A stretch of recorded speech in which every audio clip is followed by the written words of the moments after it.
So I feel like with every Rick Riordan book, you go through phases of emotion.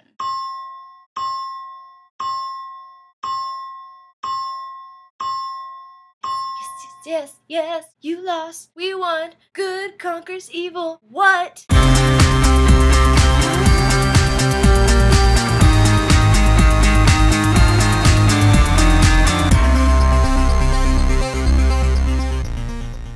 Here's a summary of The Serpent's Shadow by Rick Riordan. So Apophis has been running amok for a while now, and the Canes can't seem to make him stop already. Dude is evil. He has no limits. And now he's pretty dang serious about plunging the entire world into eternal darkness and such. Good thing we have the House of Life and the gods to help, right? Just kidding. Everybody's on the brink of a civil war. Unfortunate timing, really. Which leads the kids of the Brooklyn house to do what needs to be done. Discover the snake's shadow and destroy it. It is up to the Canes, once again, to save the entire world. I feel like a lot of people don't know that I'm really into the Kane Chronicles just because I didn't review book 1 or 2. And the story behind that is I meant to for both books, but then I didn't. I know that's not a very good excuse, but that is it. So it got so late that I was like, I'll wait for the second one and review it. And then it got so late that I was like, I'll wait for the third one and review it. And since this is the last book and my last chance to review it, I'm taking this opportunity to tell you the Kane Chronicles are amazing. There's a lot of people who like to compare it to Percy Jackson and the Olympians and say it's not as good, I don't like the characters as much, I don't like the story. Let's get this straight. Anything Rick Riordan writes is equally as good as anything Rick Riordan writes. He's a genius. Who doubts this? So yeah, it kind of goes without saying, I love the first and second books in this series. The thing about Rick Riordan and character development and pacing is it's not painfully obvious that there's character development, that he's trying to fix the pacing. Have you ever read a book where you can feel the author's presence? Where you know they tweaked this character a certain way and you could feel it so it feels weird, it doesn't feel like you're fully submerged in this fictional world? I hope I'm making sense. I just mean, I've read books where I feel like, okay, I can imagine the author writing this.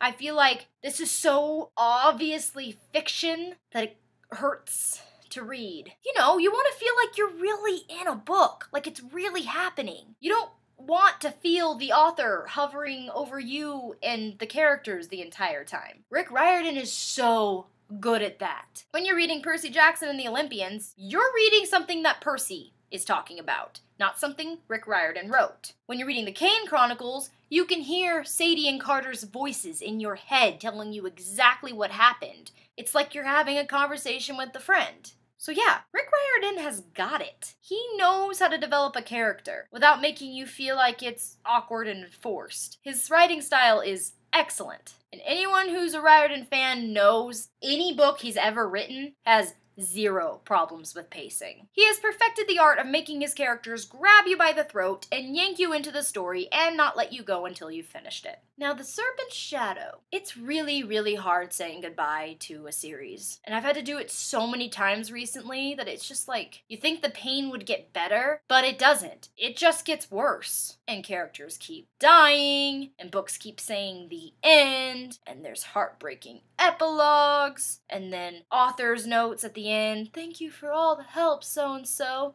And I'm like, thank you for breaking my heart, jerk! So I guess what I'm saying is, thank you, Rick Riordan, for once again making me an emotional wreck. I mean, I felt like my heart had been torn out of my chest and stomped on with cleats after I finished this book. How do you think I'm going to feel when I finish The Heroes of Olympus? When I finish with characters I've been with since they were 12? There are very few things in this world that break my heart as much as finishing a beloved book series. Anyways, let's talk characters. They're great characters. They're both hilarious. And I like how they're insightful. Like, it's kind of frustrating to read a book where the character is completely oblivious to things. Like, it's a good thing for a character to not fully understand everything that's happening. You mean, you need that air of mystery. But it's kind of nice to have characters that know what the heck is going on at least. So they're intelligent characters. That's a lovely thing for a reader. We don't have to sit here scratching our heads like, Apophis did what? What god is that? You mean that god was once her son,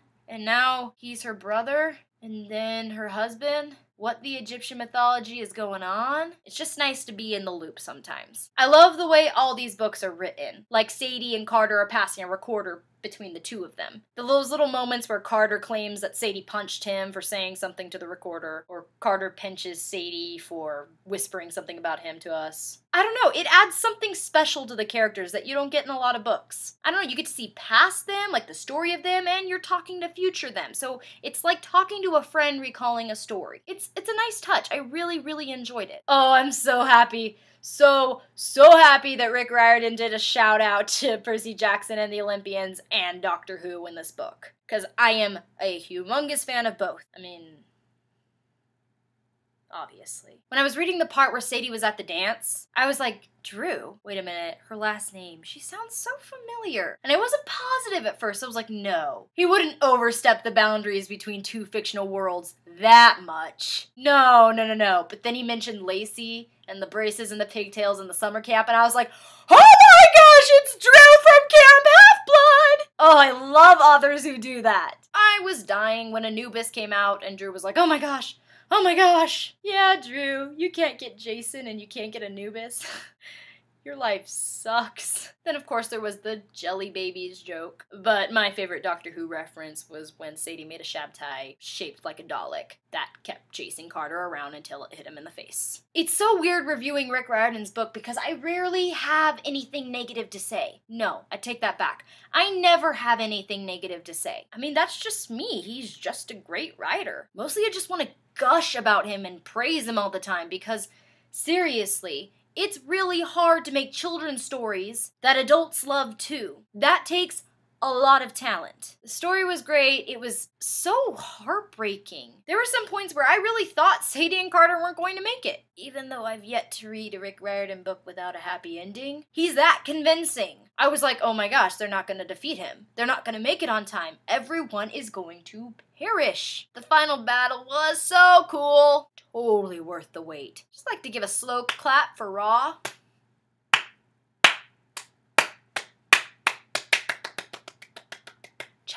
Way to go, Ra. Although it was a little weird for him taking over Zia's body, I was a little like, ooh, okay. If I were Carter, I would have never seen Zia the same way again. And I would make fun of her for the rest of her existence. I'd be like, is it hot in here? Or is it just Ra taking over your body? Regretting nothing.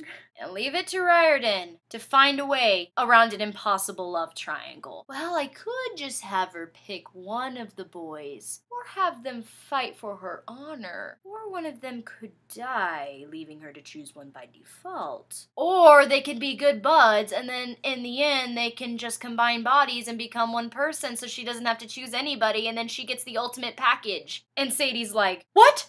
I don't understand, this is weird. Sadie, sweetie pie, the two boys you're in love with just combined forces to make one uber hot boy. When this happens, which is never, be freaking glad. Seriously, how lucky is Sadie Kane? Oh, you can't decide between those two boys? That's okay. You can have both in one body. Have fun. And then I thought what would happen if Stephenie Meyer did this and my brain came up with a weird wolf-vampire hybrid and I was like, no, this only works in this situation. I'm really sad to let this series go. It's a great series. Big thank you to Rick Riordan for being awesome as always. And I just don't know how I'm going to handle this again when I have to say goodbye to Percy. Oh my goodness. I'm gonna have to say goodbye to Percy one day. Oh, I need a moment. So subscribe, comment, thumbs up if you defeated Apophis, thumbs down if you're a Dalek Shabtai.